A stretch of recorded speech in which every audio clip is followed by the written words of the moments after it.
Sound ഇച്ചിരി പ്രശ്നമായിട്ടിരിക്കുകയാണ്. അപ്പോൾ നിങ്ങളെല്ലാവരും ഒന്ന് അഡ്ജസ്റ്റ് ചെയ്യണം കേട്ടോ. അപ്പോൾ നമ്മൾ ഇന്നത്തെ റെസിപ്പി എന്ന് പറയുന്നത് ക്രീമി പാസ്തയാണ്. പെട്ടെന്ന് തന്നെ വിശന്നിരിക്കുന്ന സമയത്ത് പെട്ടെന്ന് തന്നെ ഉണ്ടാക്കിയെടുക്കാൻ പറ്റുന്ന ഒരു പാസ്തയുടെ റെസിപ്പിയാണ്. ഇച്ചിരി ക്രീമി ആയിട്ടുള്ളതാണ്. അതുകൊണ്ട് തന്നെ എല്ലാവർക്കും ഇഷ്ടപ്പെടും കേട്ടോ. അപ്പോൾ ഈ ഒരു പാസ്ത ഉണ്ടാക്കുന്നതിന് വേണ്ടിയിട്ട് ഞാനിപ്പോൾ ഇച്ചിരി ബോൺലെസ് ആയിട്ടുള്ള ചിക്കൻ ഒന്ന് ഉപ്പും കുരുമുളകും മാത്രം ഇട്ടിട്ട് ഒന്ന് ഫ്രൈ ചെയ്തെടുക്കുന്നുണ്ട്. അതിനുശേഷം നമ്മൾ ആ ഒരു പാനിലേക്ക് തന്നെ ബട്ടർ ഇട്ട് കൊടുക്കുക. അതൊന്ന് മെൽറ്റായിട്ട് വരുമ്പോൾ അതിലേക്ക് വെളുത്തുള്ളി നന്നായി ചെറിയ പീസസ് ആയിട്ട് ഇട്ട് കൊടുക്കുക. അതിൻ്റെ കൂടെ തന്നെ ചില്ലി ഫ്ലെക്സും കൂടെ ആഡ് ചെയ്ത് കൊടുത്തിട്ട് നന്നായിട്ടൊന്ന് സോട്ട് ചെയ്തെടുക്കുക കേട്ടോ. എന്നിട്ട് 1 ടീസ്പൂൺ മൈദപ്പൊടിയും കൂടെ ചേർത്തിട്ട് നന്നായിട്ട് അതിൻ്റെ മണം പോകുന്നത് വരെ ഒന്ന് ഇളക്കിയെടുക്കുക. ഇളക്കിയെടുത്തതിന് ശേഷം നല്ലൊരു ആ ഒരു മണം കംപ്ലീറ്റ് ആയിട്ട് പോയി വന്നു കഴിഞ്ഞാൽ നമുക്കതിലേക്ക് ഒന്ന് മെൽറ്റായി കിട്ടും. അതിലേക്ക് നമുക്ക് ആവശ്യത്തിന് പാലൊഴിച്ച് കൊടുക്കാം.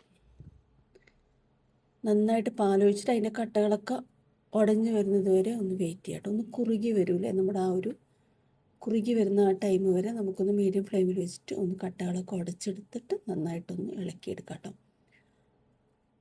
ഒരു പിഞ്ച് ഉപ്പ് അതിലേക്ക് ആഡ് ചെയ്ത് കൊടുക്കാം. ഇപ്പം നമ്മുടെ ഒരു ക്രീമി ആ ഒരു കട്ടകളൊക്കെ ഉടഞ്ഞ് നന്നായിട്ട് മെൽറ്റായി വന്നിട്ട് ഒന്ന് ക്രീമി ആയിട്ടുണ്ട്. അതിലേക്ക് നമ്മൾ ആവശ്യത്തിന് ഫ്രഷ് ക്രീം ആഡ് ചെയ്ത് കൊടുക്കാം കേട്ടോ.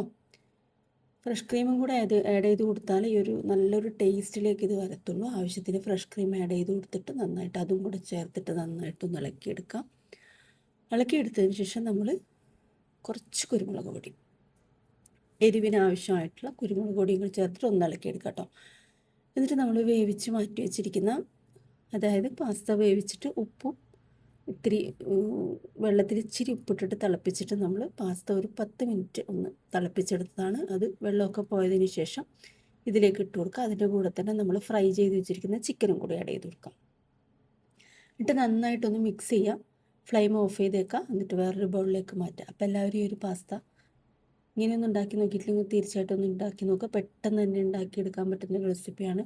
ഭയങ്കര ക്രീമി ആയിട്ടുള്ളത് കൊണ്ട് തന്നെ ഒരു വേറെ തന്നെ ഒരു ടേസ്റ്റാണ്. Okay, thank you for watching me.